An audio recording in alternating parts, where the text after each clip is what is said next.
Good evening students.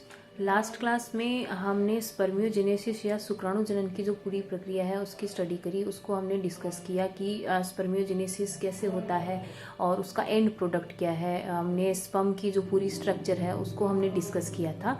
तो इस chapter का अब जो लास्ट पॉइंट, छोटा सा पॉइंट है, वो हम यहाँ पर, या कंक्लूजन या निष्कर्ष हम जो है वो यहाँ पर डिस्कस कर रहे हैं कि जो पूरी स्पर्मियोजेनेसिस की जो पूरी प्रक्रिया है या शुक्राणु जनन की जो पूरी प्रक्रिया है उसका महत्व क्या है, उसका सिग्निफिकेंस क्या है। ठीक है, तो स्पर्मियोजेनेसिस की जो प्रोसेस है या जो गैमेटोजेनेसिस की या युग्मक जनन की जो प्रोसेस है, सिर्फ एक यही ऐसी प्रक्रिया है जिसमें आपको अर्धसूत्री विभाजन देखने को मिलेगा। इसके अलावा आपकी बॉडी में कहीं पर भी अर्धसूत्री विभाजन या मियोसिस कहीं पर भी देखने को नहीं मिलता है।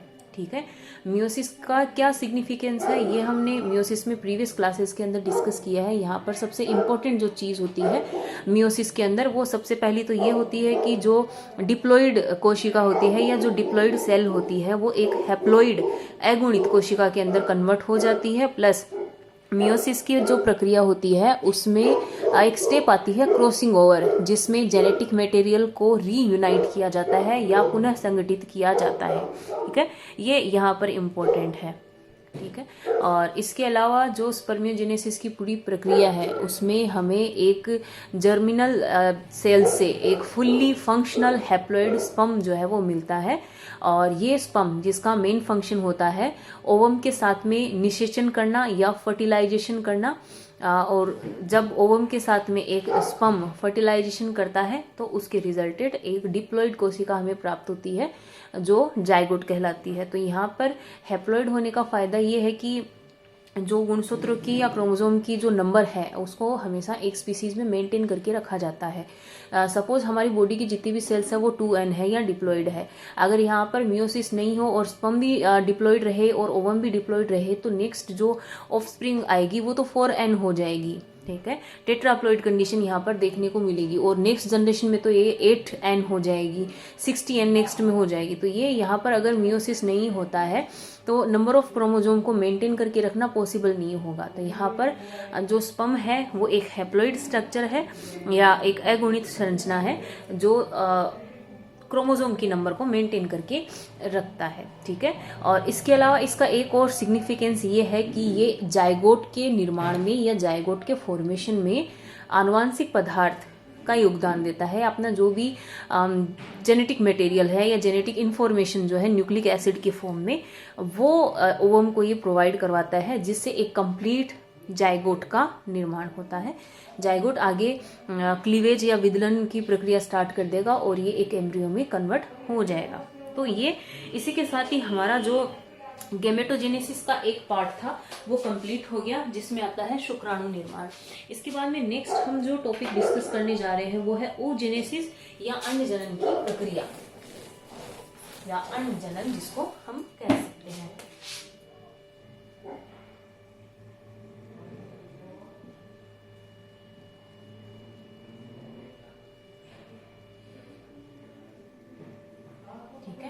जैसे हमने अब तक शुक्राणु निर्माण की प्रक्रिया पढ़ी थी, स्पर्मियोजेनेसिस। अब हम नेक्स्ट जो हमारा चैप्टर, थर्ड चैप्टर यहाँ पर हमारा है oogenesis या अंडाणु जनन या अंड जनन। ठीक है, ये कुछ हद तक स्पर्मियोजेनेसिस की प्रोसेस के समान ही है, जिसमें एक हैप्लॉइड गैमेट या युग्मक का निर्माण होता है। ठीक है, oogenesis की डेफिनेशन क्या है? oogenesis की जो डेफिनेशन है वो ये है कि जो पूरी प्रक्रिया है जिसमें एक फीमेल गैमेट या मादा युग्मक का निर्माण होता है, ये पूरी प्रक्रिया जो है वो oogenesis कहलाती है। फिर से रिपीट कर देती हूँ कि मादा के शरीर में उसके जो विशिष्ट जननांग है या उसका जो स्पेसिफिक रिप्रोडक्टिव ऑर्गन है जिसे हम ओवरी के नाम से जानते हैं या अंडाशय के नाम से हम जानते हैं, तो यहाँ पर जो युग्मक जनन की प्रक्रिया है उसमें एक विशिष्ट युग्मक या एक स्पेसिफिक गैमेट यहाँ पे बनता है जिसे ओवम कहा जाता है। तो ओवम बनने की जो पूरी प्रक्रिया है, ठीक है, ओवम बनने की जो पूरी प्रक्रिया है उसे oogenesis कहा जाता है। ठीक है, और oogenesis की जो प्रक्रिया है उसके अंत में हमें एक हैप्लॉइड और एक लार्ज, एक बड़ा ओवम हमें मिलता है। जैसे स्पर्मियोजेनेसिस की प्रक्रिया के अंत में हमें एक फंक्शनल स्पर्म या एक क्रियाशील शुक्राणु हमें मिलता है, तो oogenesis की जो प्रक्रिया है उसके अंत में हमें एक हैप्लॉइड और एक बड़ा सा एक ओवम हमें मिलता है। ठीक है, और oogenesis की जो प्रक्रिया है या प्रोसेस है वो कहाँ होती है ये हम डिस्कस कर चुके हैं, क्योंकि जो फीमेल है उसका रिप्रोडक्टिव ऑर्गन ओवरी या अंडाशय होता है, तो oogenesis की जो प्रक्रिया है वो ओवरी में होती है। और यहाँ पर स्पर्मियोजेनेसिस और oogenesis में एक चीज कॉमन है कि जैसे टेस्टिस के अंदर जर्मिनल एपिथेलियम या जननिक उपकला थी,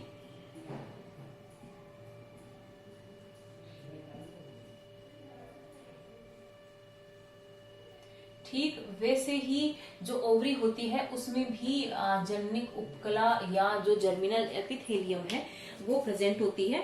और इस जर्मिनल एपिथेलियम की जो सेल्स है वो आगे सिग्नल मिलने पर आगे अपना जो डिवीजन या जो विभेदन है वो प्रारंभ कर देती है, डिफरेंशिएशन जो है वो स्टार्ट कर देती है। और यहाँ पर जब डिफरेंशिएशन की या विभेदन की पूरी प्रक्रिया शुरू हो जाती है तो अंत में हमें एक ओवम मिलता है। ठीक है, इसके बाद में नेक्स्ट हमारा जो छोटा सा डिस्कस का टॉपिक है वो ये रहेगा कि स्पर्म तथा ओवम में डिफरेंस क्या होता है। ये दोनों में सिमिलरिटी तो ये है कि ये दोनों ही हैप्लॉइड या एगोनिक होते हैं और दोनों ही गैमेट्स होते हैं, दोनों मिल करके जायगोट का निर्माण करते हैं, तो सिमिलरिटी रहेगी। और इनमें डिससिमिलरिटी या डिफरेंस या अंतर क्या है वो हम यहाँ पर सबसे पहले डिस्कस करते हैं। कि जो सबसे पहले स्पर्म है, स्पर्म की अगर बात करें तो ये मोटाइल होता है या गतिशील होता है, जबकि ओवम की अगर बात करें तो ये नॉन मोटाइल होता है, इसमें कोई गतिशीलता देखने को नहीं मिलती है। ठीक है, ये सबसे पहला यहाँ पर डिफरेंस है। और इसके बाद में स्पर्मियोजेनेसिस की प्रक्रिया के अंदर हमने देखा था कि जो स्पर्म है उसके अंदर जो भी एक्सेस सेल ऑर्गेनल होता है, साइटोप्लाज्म होता है, सबके सब हटा दिए जाते हैं।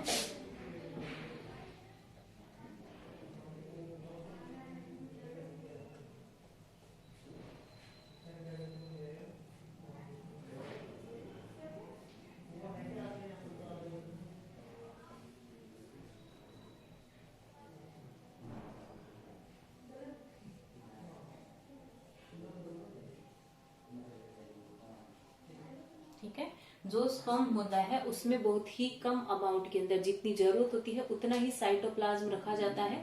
और जो सेल ऑर्गेनल्स जिनका अब आगे कोई उसमें योगदान नहीं है, कोई अब आगे रोल नहीं है, उनको सबको हटा दिया जाता है। ठीक है, और इसके जस्ट अपोजिट अगर हम ओवम की बात करें तो इसके अंदर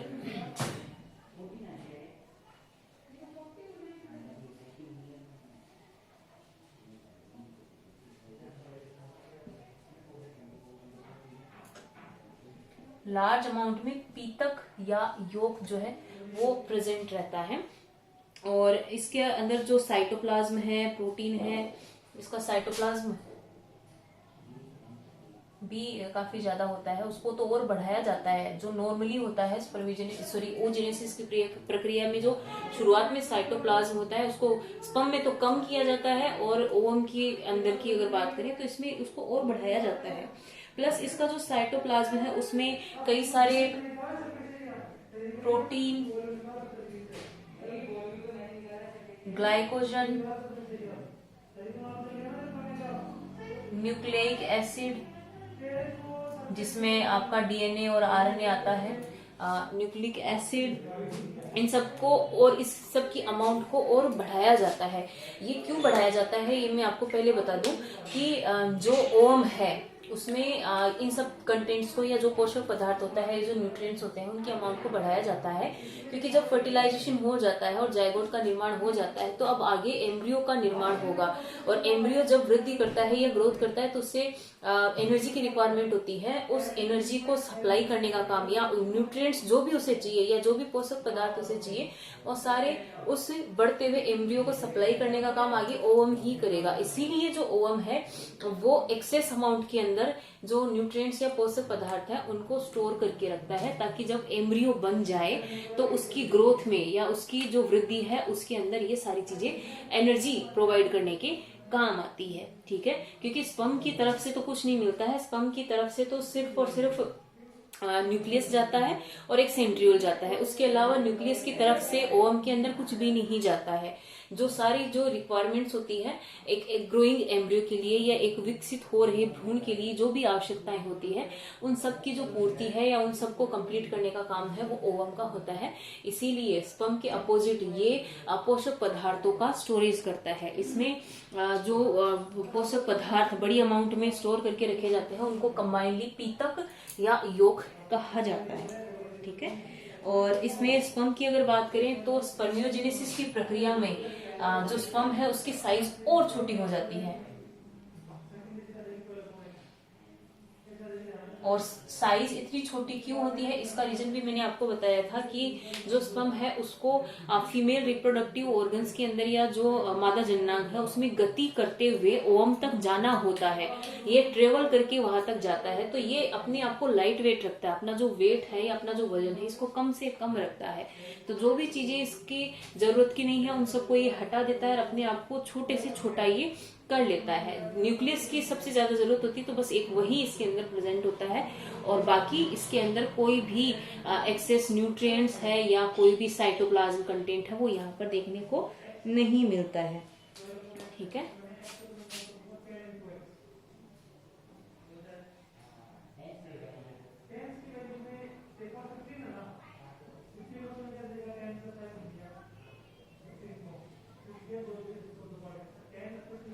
जो ओवम है उसके साइज की अगर बात करें तो फीमेल बॉडी की दूसरी जो कोशिकाएं होती हैं, रिप्रोडक्टिव सेल्स के अलावा जो कोशिकाएं होती हैं जिन्हें कायिक कोशिकाएं कहते हैं या सोमेटिक सेल्स कहते हैं, ओवम की अगर साइज की अगर हम बात करें तो ओवम की जो साइज है बाकी की जो नॉर्मल कायिक कोशिकाएं या सोमेटिक सेल्स होती है उनके कंपेरिजन में काफी ज्यादा बड़ी है, वो यहाँ पर होती है। ठीक है, इसके बाद में नेक्स्ट हम पॉइंट जो डिस्कस कर रहे हैं वो ये है कि जो oogenesis है या अनजनन की जो प्रक्रिया है उसका रोल क्या है, उससे हमें क्या मिलता है। तो ये हम लिखने की बजाय मैं ऐसे ही आपको बता देती हूँ, ऐसे डिस्कस कर लेते हैं कि oogenesis की जो प्रक्रिया है उसमें एक मियोसिस होता है। इसमें भी जैसे मैंने पहले बताया था कि स्पर्म जब बनता है या ओवम जब बनता है तो मियोसिस यहाँ पर होता है, और एक द्विगुणित कोशिका या एक जो डिप्लॉइड सेल है वो एक हेप्लॉइड सेल में कन्वर्ट हो जाती है। तो यहाँ पर हेप्लॉइड सेट यहाँ पर लास्ट में हमें मिलता है जो जायगोट निर्माण में भाग लेता है, जायगोट के फॉर्मेशन में पार्टिसिपेशन करता है। और इसके अलावा oogenesis में एक और इम्पोर्टेंस यहाँ पर है, या oogenesis की अगर सिग्निफिकेंस या महत्व की बात करें तो दूसरा सिग्निफिकेंस ये है कि जो पूरा का पूरा साइटोप्लाज्म है और सारे के सारे सेल ऑर्गेनल्स जो है एम्ब्रियो को ओवम ही प्रोवाइड करवाता है, ओवम ही देता है, स्पर्म नहीं देता है। न्यूक्लियस के अलावा जो भी सेल ऑर्गेनल्स होते हैं लाइक माइटोकॉन्ड्रिया है, एंडोप्लाज्मिक रेटिकुलम है, लाइसोसोम है, राइबोसोम है, जितने भी कोशिकांग होते हैं वो सारे के सारे ओवम ही प्रोवाइड करवाता है। इसके अलावा जो विकसित हो रहा भ्रूण है या जो ग्रोइंग एम्ब्रियो है या डेवलपिंग एम्ब्रियो है उसको पोषण प्रदान करने का काम या न्यूट्रिशन प्रोवाइड करवाने का काम जो है वो भी यहाँ पर ओवम का ही होता है।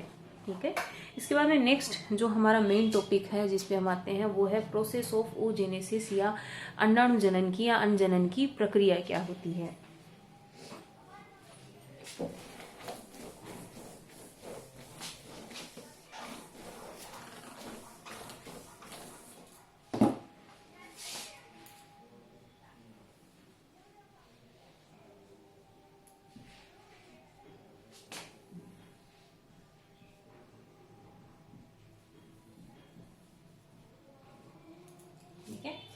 oogenesis की प्रक्रिया की अगर हम बात करें तो इसे पूरी प्रक्रिया को 3 पार्ट में डिवाइड किया गया है।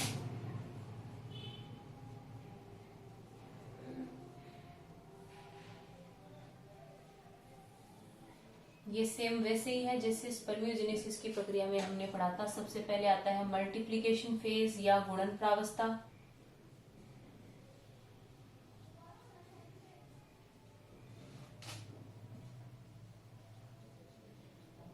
गुणन प्रावस्था। दूसरी थी ग्रोथ फेज,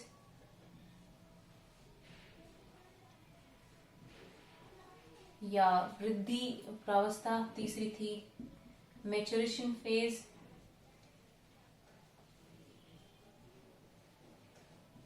या परिपक्वन प्रावस्था। ठीक है, ये 3 स्टेप हमने स्पर्मियोजेनेसिस की प्रक्रिया में भी देखी थी। सेम यही जो 3 प्रोसेस है वो हमें oogenesis की प्रक्रिया है उसमें भी देखने को मिलेगी। सबसे पहले हम बात करते हैं मल्टीप्लिकेशन फेज या गुणन प्रावस्था की, कि गुणन प्रावस्था में क्या होता है। स्पर्मियोजेनेसिस की प्रक्रिया में गुणन प्रावस्था में क्या हुआ था कि जो जर्मिनल एपिथेलियम है उससे स्पर्मेटोगोनिया अलग हो जाते हैं माइटोसिस की प्रक्रिया के द्वारा। जर्मिनल एपिथेलियम की जो सेल्स है वो माइटोसिस करती है, जिसके रिजल्टेड स्पर्मेटोगोनिया बनते हैं, और स्पर्मेटोगोनिया है वो लगातार माइटोसिस करते रहते हैं, अपनी संख्या को बढ़ाते रहते हैं, अपने नंबर को बढ़ाते रहते हैं, और एक टाइम आता है जब सिग्नल मिलता है स्पर्मेटोगोनिया को और वो माइटोसिस बंद कर देता है। कुछ ऐसा ही यहाँ पर ही है। सबसे पहले जर्मिनल लेयर की अगर हम बात करें,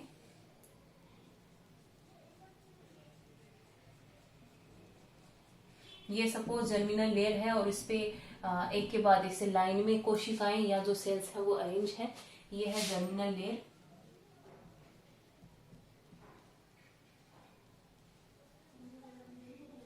ठीक है, और जर्मिनल लेयर है, यहाँ की जो कोशिकाएं हैं वो विभेदन करती है, और विभेदन करती हुई इस लेयर से अलग निकल करके बाहर आ जाती है। इसे कहते हैं प्रीमोर्डियल जर्म सेल। ये डिप्लॉइड होती है, ये है प्रीमोर्डियल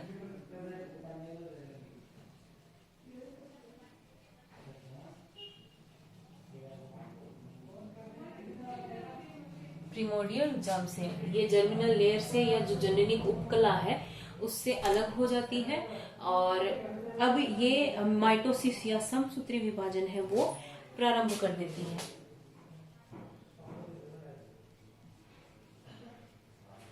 ठीक है, अब प्राइमोर्डियल जो जर्म सेल डिवीजन करती है तो oogonia यहाँ पे बनता है, और oogonia जो है वो भी एक डिप्लॉइड या द्विगुणित कोशिका ही है।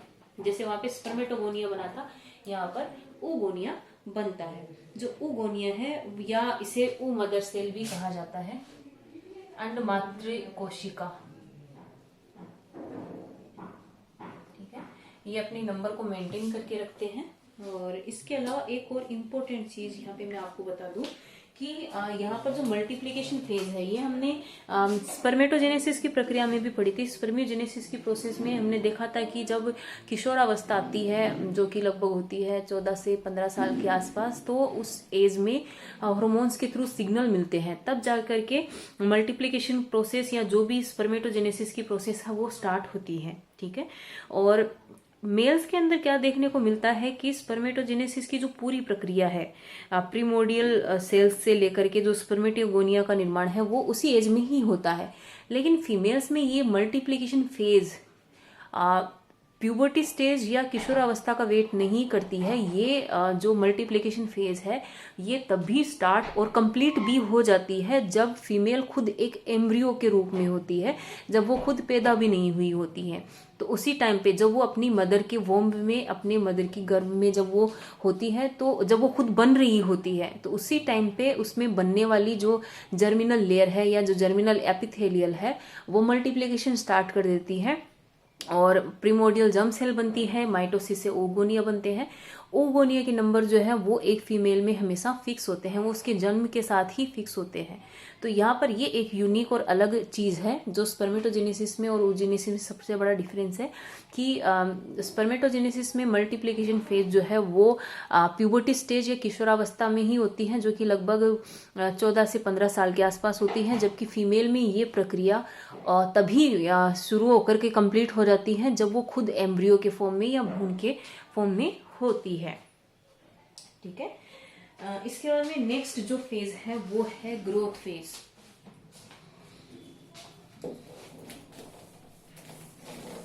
ग्रोथ फेज में क्या होता है, यहाँ पर ग्रोथ फेज सबसे ज्यादा इंपॉर्टेंट होती है, क्योंकि स्पर्म के अंदर हमने देखा था कि ग्रोथ फेज इतनी ज्यादा इंपॉर्टेंट नहीं थी। वो साइज में जरा सा ग्रोथ करता है और उसके बाद में वो हाथों हाथ ही मैच्योरेशन फेज में एंटर कर जाता है।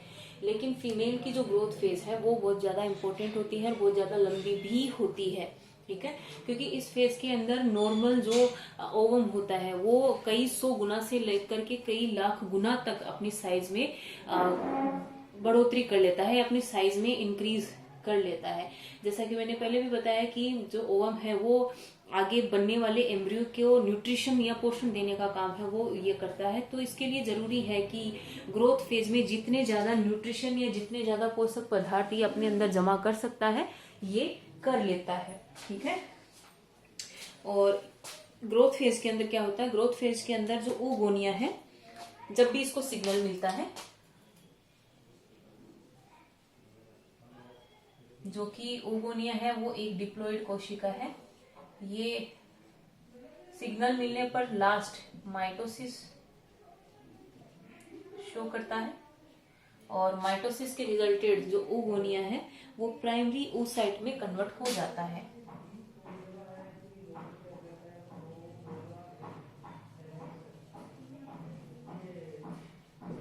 ठीक है, ये भी एक डिप्लॉइड कोशिका है। ठीक है, और ये जो प्राइमरी oocyte है ये अब ग्रोथ शो करेगा, ये अब सीधा ग्रोथ फेज में जाएगा जहां ये अपनी साइज को कई गुना ज्यादा बढ़ा लेता है, अपने अंदर कई सारे ऑर्गेनिक सब्सटेंस को या पोषक पदार्थों को जमा कर लेता है।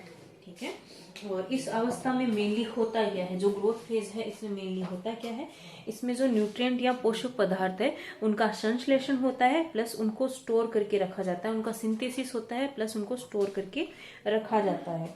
ठीक है, और जो oocyte होते हैं उसके अंदर जो स्पेसिफिक टाइप के प्रोटीन है जो आगे इनकी जरूरत पड़ेगी उनका सिंथेसिस या संश्लेषण होता है प्लस उनको जमा करके रखा जाता है, उनका एक्यूमुलेशन यहाँ पर देखने को मिलता है।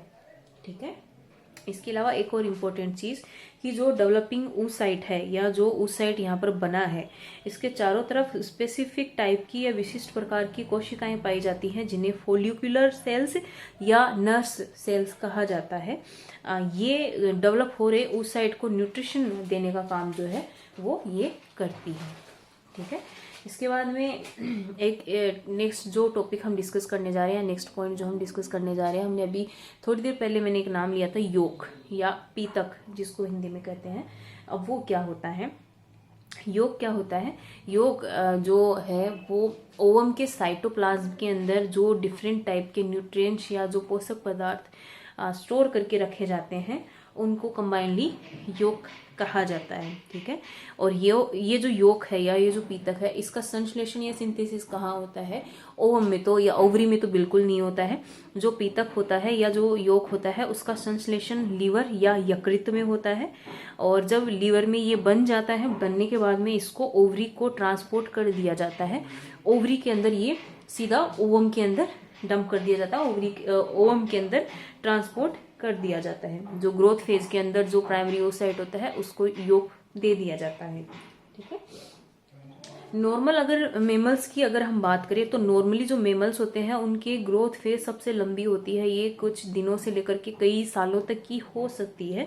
ये mammal to mammal species to species आपको विभिन्न जातियों में अलग अलग देखने को मिलेगा। लेकिन अगर हम ह्यूमंस की अगर बात करें तो हमारे अंदर ग्रोथ फेज की बजाय जो मेच्योरेशन फेज है वो सबसे बड़ी होगी। ठीक है, और इसके बाद में जो ग्रोथ फेज है ये इम्पोर्टेंट है, इसको फिर से 2 पार्ट में डिवाइड किया गया है, pre vitellogenesis growth phase and vitellogenesis growth phase.